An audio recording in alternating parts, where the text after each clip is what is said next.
Update news.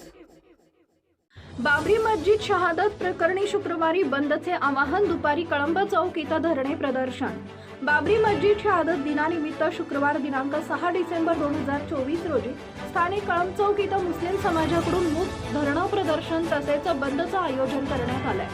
शुक्रवार दिनांक 6 डिसेंबर रोजी दुपारी 2 वाजल्यापासून कळंब चौक इथं होणाऱ्या या प्रदर्शनाद्वारे 6 डिसेंबर 1992 मध्ये बाबरी मस्जिद शहीद केल्याच्या घटनेचा विरोध आणि पुन्हा संविधानिक प्रणालीनं बाबरी मस्जिद पुन्हा निर्माण करण्यात यावी ही मागणी करण्यात येणार असून जगात विश्वविख्यात सुफी आणि सर्व धर्मियांसाठी आस्थेचं ठिकाण असलेले ख्वाजा मोईनुद्दीन चिश्ती यांच्या अजमेर शरीफ इथं दरगाह संदर्भात न्यायालयात याचिका दाखल करून धार्मिक तेढ निर्माण करण्याच्या प्रयत्नांच्या विरोधात तसेच उत्तर प्रदेशमधील संभल येथील शाही मस्जिदच्या सर्वे दरम्यान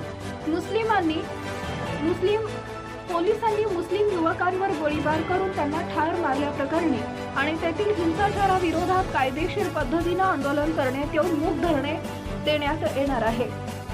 6 डिसेंबर 1992 रोजी अयोध्या इथं ऐतिहासिक आणि मुस्लिमांचं इबादत स्थळ बाबरी मस्जिद समाजकंटकांनी शहीद करून देशात कायदा सुव्यवस्थेचा भंग करून अराजकता माजवली होती। या घटनेनंतर देशाच्या सर्वोच्च न्यायालयानं बाबरी मस्जिद शहीद केल्याप्रकरणी भाजप आणि हिंदुत्ववादी संघटनेतील अनेक नेत्यांना दोषी ठरवले असताना अनेक वर्ष लोटल्यानंतरही त्यांना शिक्षा झाली नाही, तर दुसरीकडे मागील अनेक वर्षात हिंदुत्ववादी संघटनांकडून देशात विविध धार्मिक मुद्दे समोर आणून सर्वधर्म समभाव आणि सामान्य न्याय तत्वावर चालणाऱ्या आपल्या भारत देशात हिंदू मुस्लिम समाजात धार्मिक तेढ निर्माण करण्यात येत आहे। यावर केंद्र सरकारनं मौन धारण करून जातीयवाद शक्तींना एक प्रकारे खतपाणी घालताना दिसत आहे। देशात सुरू असलेल्या जातीय तेढ निर्माण करणाऱ्या सर्व घटनाक्रमांच्या विरोधात न्यायिक आणि संविधानिक पद्धतीने आवाज उठवण्यासाठी यवतमाळ इथं मुस्लिम सामाजिक संघटनांकडून शुक्रवारी 6 रोजी यवतमाळ बंद आणि दुपारी कळंब चौक इथं मूक धरणे प्रदर्शनाचं आयोजन करण्यात आलेलं आहे। और हमें इंसाफ की आपसे उम्मीद है। भैया स्टार्ट। देश के अंदर बढ़ती हुई नफरत, जैसे कि आप जानते हैं 6 दिसंबर 1992 को इस देश के संविधान के ऊपर जो कलंक लगा, तो देश ही नहीं बल्कि विदेश के अंदर में भी इस पर मजाक उड़ाया जा रहा है। और हज़ारों साल का हमारे भाईचारा, हिंदू मुस्लिम एकता को कुछ ऐसी जातिवादी ताकतें जो ख़त्म करना चाहती है, और आज उन्होंने एक नया प्रोपेगेंडा शुरू किया, भारत खोदो। ये मुसलमानों की मस्जिदों, दरगाहों, खानकाहों को टारगेट कर रहे हैं और इससे एक ही मकसद है उनका कि इस देश के अंदर में नफरत फैलाना, भाई भाई को आपस में लड़वाना।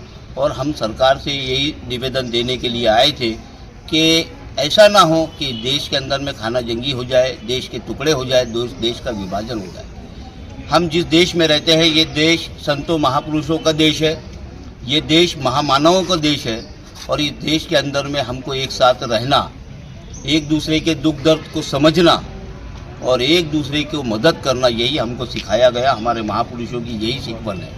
और मैं देश के हर नागरिक से जो भारत देश से प्यार करता है उससे मैं ये अपील करूंगा, दरख्वास्त करूंगा कि इस तरह की जो घटनाएं भारत के अंदर हो रही है इसको हमने आपस में आके रोकना चाहिए। ना कि ये सिर्फ मुसलमानों का मुद्दा है, ना कि बुद्धिस्टों का मुद्दा है, ना किसी आदिवासी का या ओबीसी का मुद्दा है।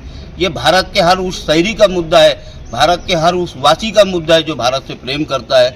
मेरी आप सबसे विनती है, दरख्वास्त है कि इस तरह के वातावरण को शांत करने के लिए सभी जाति धर्म के लोग एक साथ बाहर आए, ताकि ये नफरत के जो सौदागर है इनको हम मुंह तोड़ जवाब दे सकें। धन्यवाद। Subscribe now and press the bell icon. Never miss an update.